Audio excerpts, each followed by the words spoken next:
Hi,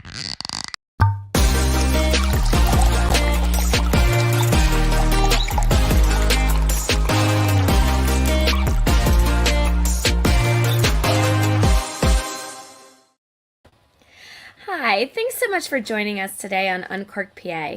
I'm Missy Wilson, a second generation winery owner at Cedar Ridge Vineyards just outside of Kutztown, and I'm excited to take you on a journey throughout the Pennsylvania wine world and show you some amazing vineyards, wineries, and wines that make up this great state. Today we'll be visiting one of the largest wine trails in Pennsylvania, the Susquehanna Heartland Trail. It's located in central PA, just a few hours drive from either side of the state, and it actually has an amazing variety of wineries to visit as well. So lastly, we'll talk a little bit about National Red Wine Day, which is coming up this Sunday, August 28th. Plus, harvest season is upon us, and it's a great time to get out and enjoy seeing the grapes in the vineyard.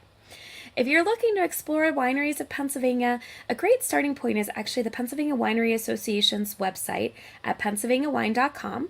You can search for wineries throughout the entire state, plus check out some additional wine trails that we have to offer, upcoming events at wineries, and so much more. It's a great resource to have in your back pocket. The Susquehanna Heartland Trail was founded in 2003 with 5 member wineries and over on almost 20 years has grown to almost 16 wineries. Today, I'm happy to be talking with Cheryl from Brookmere Winery about the Susquehanna Heartland Wine Trail, in addition to her winery as well. So thank you so much for coming on today and joining us today, Cheryl.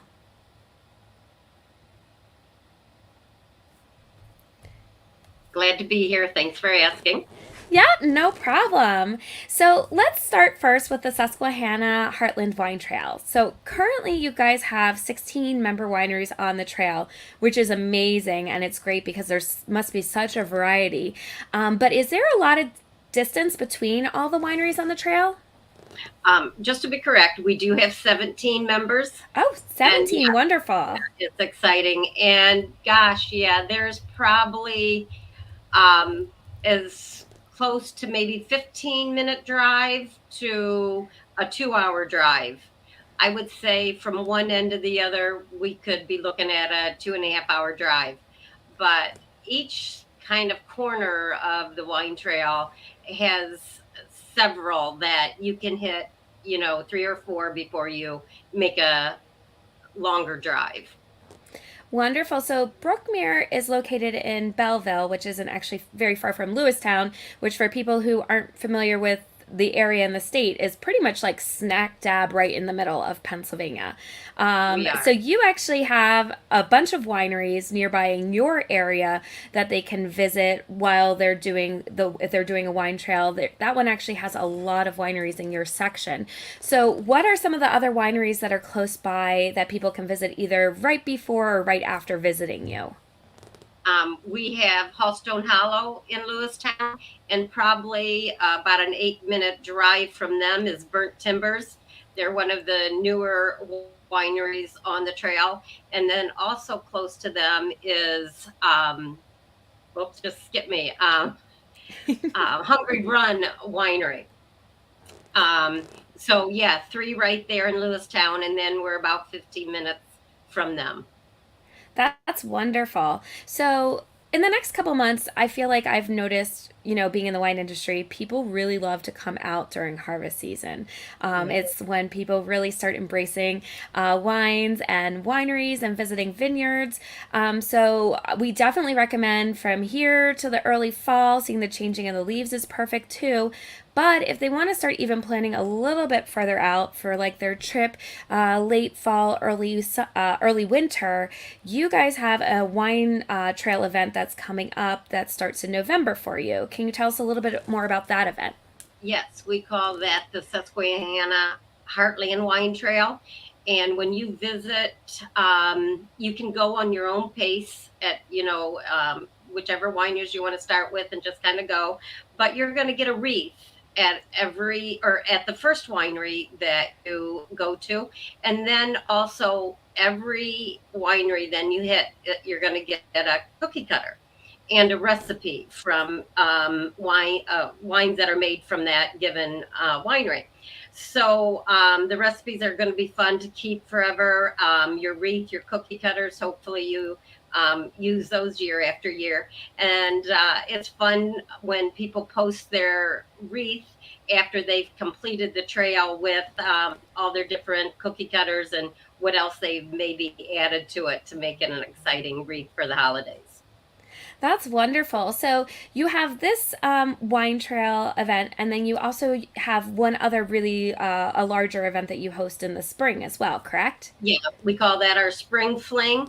And this year, it's normally, first of all, done in March, but I believe we've made the decision because of weather can be kind of iffy in March. We're going to do it in April. So it's every weekend in April, and we're going to be doing kind of an Easter egg theme. You'll have an Easter basket and some cool prizes when you finish the trail. So yeah, that's called our spring fling. We are also in early stages of planning a year-long passport where throughout the year you need to have your passport stamped at each winery, I believe 2 times. And when your passport book is full, then there's some neat prizes that will come to you. That's wonderful because that's something that you can definitely do at your own pace. Because I like Exactly. to remind people it's hard. A lot of people go to wine trails during the time that they have their events. But wine trails, the wineries on the wine trails are open all year long and people can enjoy them throughout the year. So that's a great way to take advantage of that without it necessarily being really busy on specific wine trail weekends. That's right. And, just with social media, checking everyone's Facebook website, a lot of the wineries have music, do tours of their wine cellars. There's so many activities that go on, even not just the weekends, even during the week. Perfect. So once we start getting closer to that Christmas and you guys having people looking for those tickets, what is the best website for them to get some additional information about your Christmas event as well as to purchase the tickets to? Where should they go? You can just actually pick up your ticket at the first winery that Oh, you go to, wonderful. and then it'll be stamped at every winery as you continue. So, but you could go to our website, the Susquehanna Heartland Wine website, and purchase through there as well. Wonderful.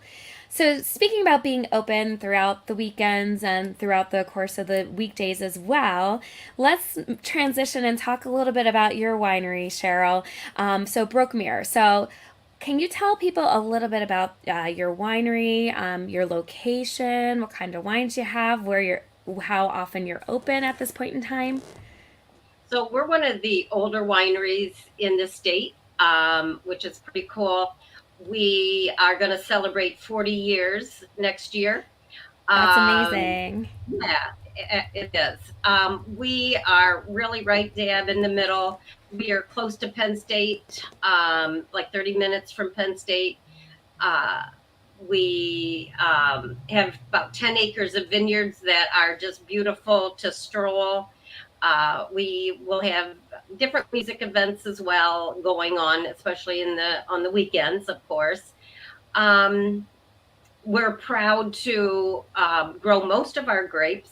Now, what we don't grow on our vineyard, we are proud to support the PA fruit and grape growers. So our fruit comes from somewhere in Pennsylvania. A lot come up in Erie. Shade Mountain Winery that is on our wine trail.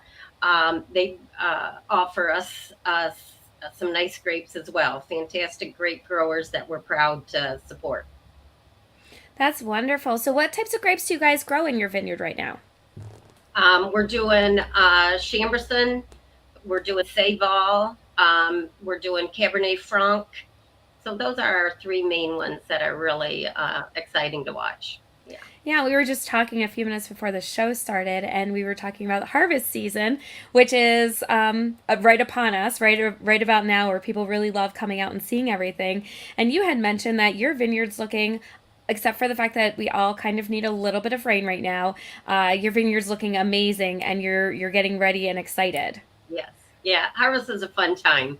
We usually open the invitation for anyone that wants to come and help. We don't give them much notice, but it's just a great, just talking across the vines, fun, uh, usually a long day, but we all look forward to it and watch the wine from the beginning because that's where Exactly. the wine starts is out in the vineyard. So, And that is true. Great grapes can make some great wines. yeah. So, you currently have a couple different locations that people can go and do a wine tasting at.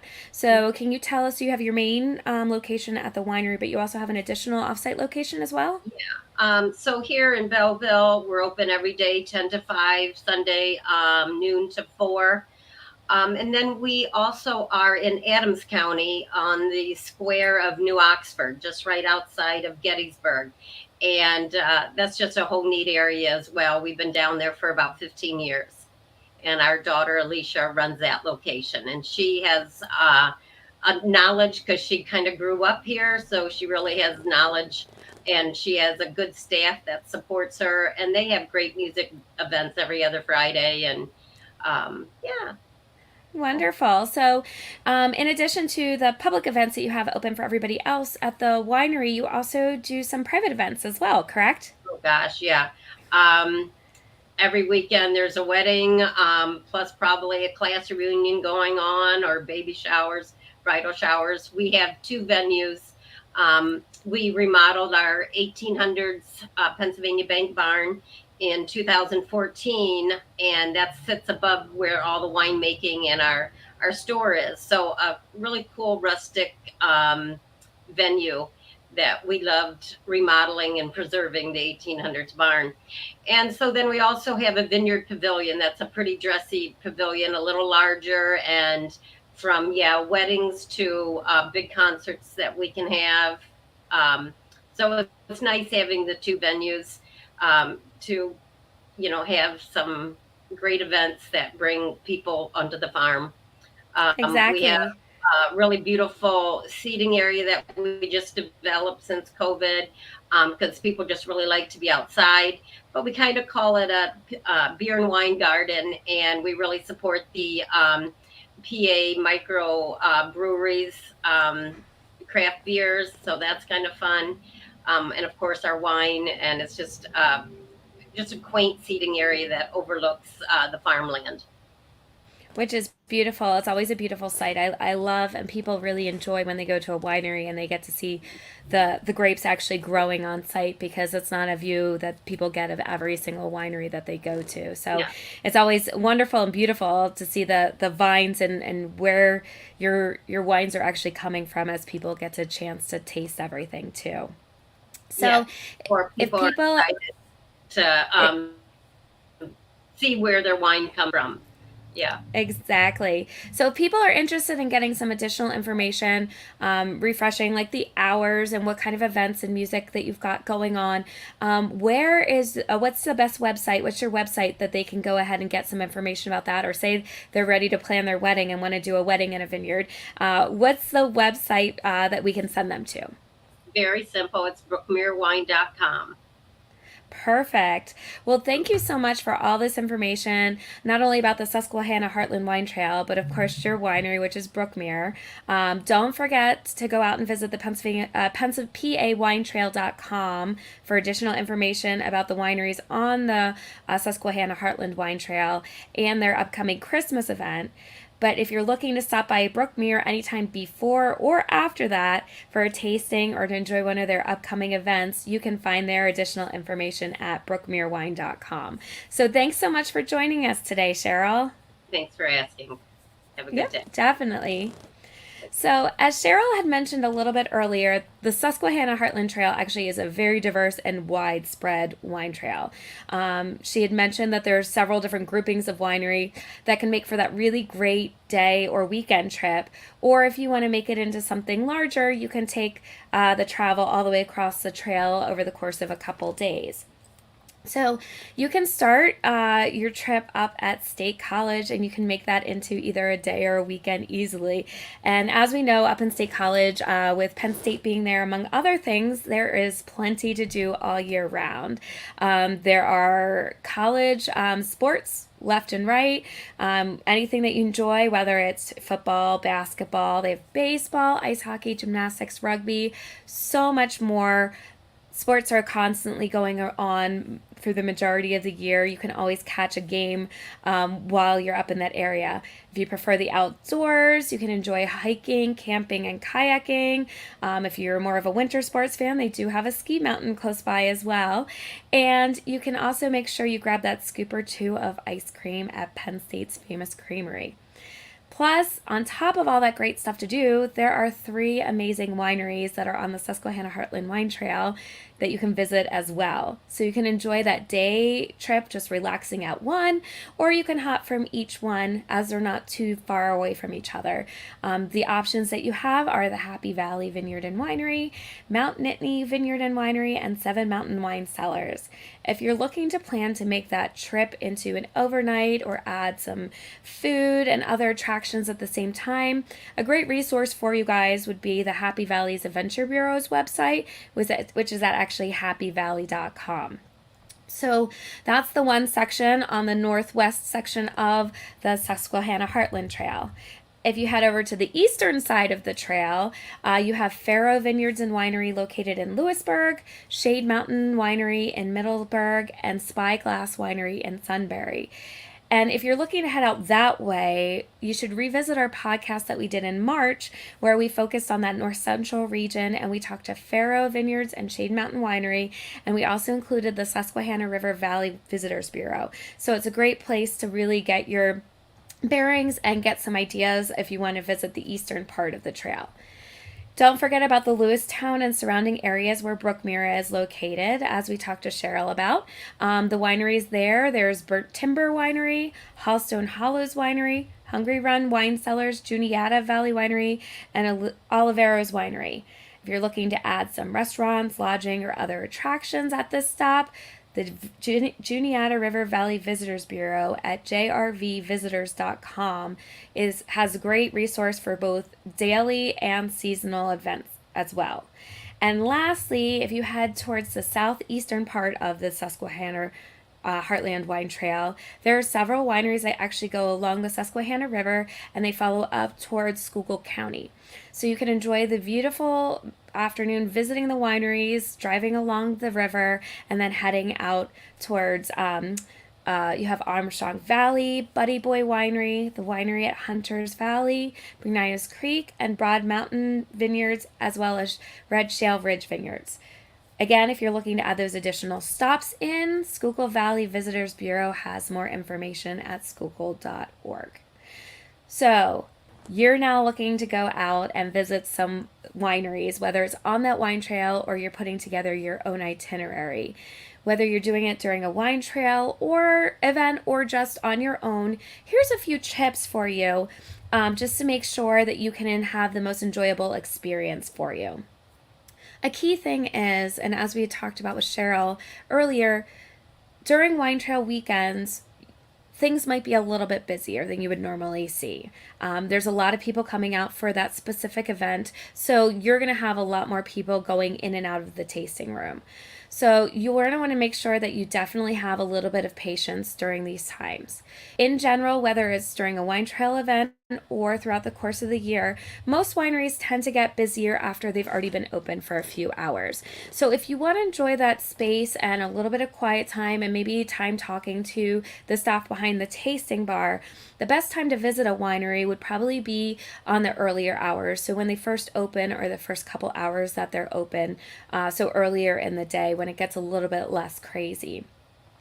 The other thing you definitely want to do is you want to take a note of the winery's hours. So if a winery closes at 5 o'clock, it doesn't mean that that's when you come in to do your tasting. That means that that's when the winery is finished for the day. A lot of times, most wineries have policies where they stop serving wine for on site consumption either 15 minutes or even a half an hour before they close for the day. So, you want to make sure that you keep note of what time it is and don't get upset if you show up at a winery 5 minutes before their closing hours and they don't allow you to do a tasting on site. If you're part of a larger group, if you have 6 or 8 people or even more than that, you definitely want to call your winery in advance. Some wineries don't take large groups at all. Some wineries require reservations. Some wineries do not allow mini buses or limos on site just because they don't have the room for it. So definitely, if you're planning on any of those types of things, you're going to want to give that winery a call to make sure that they are ready for you and you can have the best experience as you're part of a group. The main thing is, and this is always the hardest because there's so many wineries out there that you want to see, but don't overschedule. I am a person who's done this many times before, and you just can't get around to everything that you have on your calendar for the day. Usually 3 to 4 wineries is a great option depending on how far away they are from each other.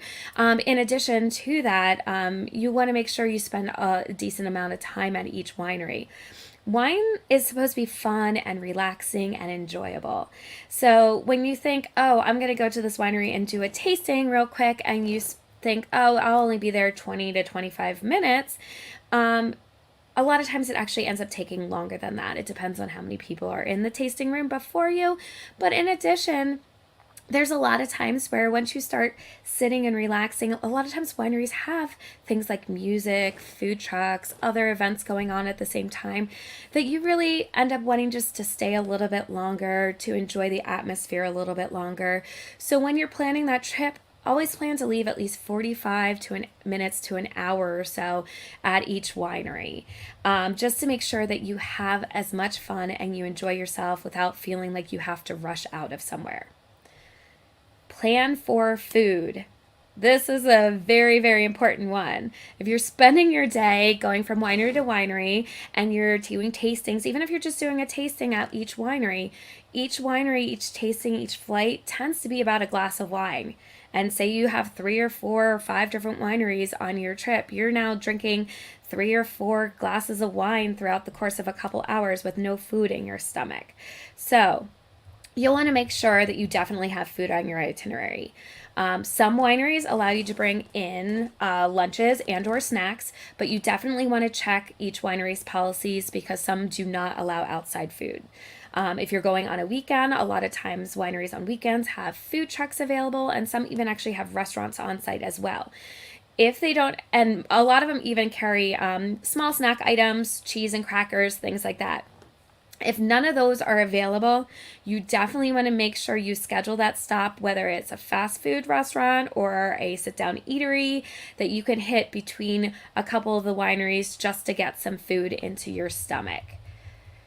Try something new. So wine tasting and flights are that best way to try a wine that you never thought you wanted to try before. You can ask the server behind the bar what that winery's most popular wine is.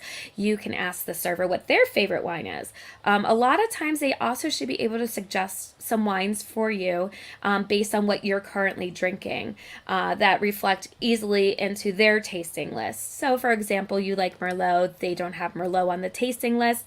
You can say, hey, I enjoy a Merlot, which wine should I try? And they can give you some suggestions along that line. Flights and tastings are not a huge commitment. That's the greatest part about that. You're only going to be getting 1 to 2 ounces of wine, and then you can decide if you like it or if you don't like it, or if you're like, I could drink it or I couldn't.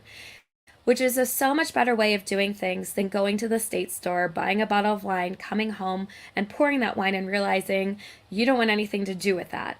So definitely wineries are a great place to start because you can try new things, you can see if you like that grape, and you can then go out and purchase either more Pennsylvania wines of that grape or other wines, and now you've expanded your horizon. The key is that if you ever have any questions, either in advance or during your trip, your tasting room staff is a great resource to utilize. They can answer any questions that may come up as you're planning your trip, and they can help you figure out what wines you might want to try or what is going on. And also, they can suggest different food in the area if you do need to stop and make that stop. So definitely take some of these tips next time you go out wine tasting and enjoy your next trail, either wine trail trip, such as the Susquehanna River Heartland Wine Trail, or just your own itinerary that you've pulled together. National Red Wine Day is actually coming up on Sunday, which is kind of a weird time of the year to have National Red Wine Day. But it started in 2014 with the idea of celebrating the beauty that is red wine. And right now, all the grapes are really starting to ripen, and you're starting to think about fall and autumn as it's looming in the distance. So National Red Wine Day is a great time to go out, enjoy, and celebrate. So Sunday's the great day to get out, visit your local vineyard, look at your wine, look to see what All Harvest has to offer. As we were talking with Cheryl and us, we have been really dry recently, which means that our grapes are actually starting to ripen a little bit quicker than they would in a wetter year. So many people ask all the time how dry weather affects the grapes. Grapes are a little bit different than your typical corn and soybeans. So if you think of places where grapes really thrive, like California, Australia, South Africa, they tend to like it a little bit hotter and a little bit drier. But the key, as with everything, is you don't want it too hot and you don't want it too dry. So we actually were blessed to get a little bit of rain yesterday, which was perfect because it's been a dry August and we've barely had anything. But key is we don't want too much rain either, because what happens with too much rain is you bring that moisture in and your rot and your mildew and your molds can start to develop on the grapes, which is what you don't want. Same thing is we don't want it too dry, because then you can get a little bit more of that stress on the vines and they're not getting all the nutrients that come in. But a drier, hotter year does mean that the grapes might be a little bit smaller because you don't have that moisture in there. But because they're a little bit smaller, the flavors are a lot more concentrated, and your sugars, which is what converts to alcohol, might be a little bit higher as well. So in a year like this year, as long as, cross our fingers and knock on wood, throughout the course of the next couple weeks, we don't really see much rain and tropical storm remnants come through. This will be a great growing year because all that concentrated flavor transcends into complexity and flavor profile into the wines, which is the most important part. So, to celebrate National Red Wine Day, it's just as simple as it seems. Enjoy a glass of red wine. At the end of August, you never know if you're going to get that hot, humid, sticky summer day or you're going to get that cool, breezy fall day. And there is red wine to celebrate for both of those and anything in between. Pennsylvania grows and produces a wide variety of red wines, including more well-known varietals as Pinot Noir, Cabernet Franc, Chambourcin, and Concord, to lesser well-known ones, your Lembergers, Weigel's, Carmine, Saperavis. They ran the gambit from dry to sweet and anywhere in between. And whether you love that bite of tannins or enjoy that sweet fruitiness, Pennsylvania has a red grape for you. The Pennsylvania Winery Association put together a guide of the wineries in Pennsylvania that also include an introduction to a bunch of grapes that we grow here. And you can find this guide on their website, PennsylvaniaWine.com. You'll just want to scroll all the way to the bottom of the website and click on the Browse Our Winery Guide section to enjoy information on the wines and all the wineries in Pennsylvania as well. You can go ahead and celebrate either National Red Wine Day specifically, or you can celebrate at a winery where they have other things going on in addition to National Red Wine Day. You can go ahead and visit the Pennsylvania Winery Association's website. Again, they have a little section at the top with events. Localwineevents.com is also a great resource. Plus, this weekend, we also have going on at Seven Springs Wine Festival, where there's 27 wineries throughout the state that you can do wine tastings. They have music going on, and they have a variety of seminars, which is a great way to celebrate National Red Wine Day. So thanks so much for joining us today as we headed to central Pennsylvania to visit the Susquehanna Heartland Trail. You can visit their website view their upcoming events in addition to information about all the wineries at pawinetrail.com. You can also find some additional information about other wine trails plus all the wineries in the state at pennsylvaniawine.com. You can read through articles, create your own itinerary. It's such a great resource. Don't forget to celebrate National Red Wine Day on Sunday by enjoying that glass of wine at your favorite Pennsylvania winery, or picking up a bottle of Pennsylvania Red to enjoy with friends or families, or introducing someone to your favorite Pennsylvania Red. And we'll be celebrating with you. Join us next time as we go into depth about harvest season, as well as including some pet-friendly wineries. Join us on Uncorked PA Live the second and fourth Tuesdays of every month, starting at noon on Facebook and YouTube. If you can't join us live, you can always watch the program whenever works well for you. Or if you'd rather just listen to the audio version, you can stream Uncorked PA on Apple, Spotify, or your favorite place to stream your podcast. We want to thank the Pennsylvania Winery Association for supporting this program with grant money from the PLCB, and we look forward to sharing some more hidden gems with you next time from the Pennsylvania wine world. Thanks and have a great day.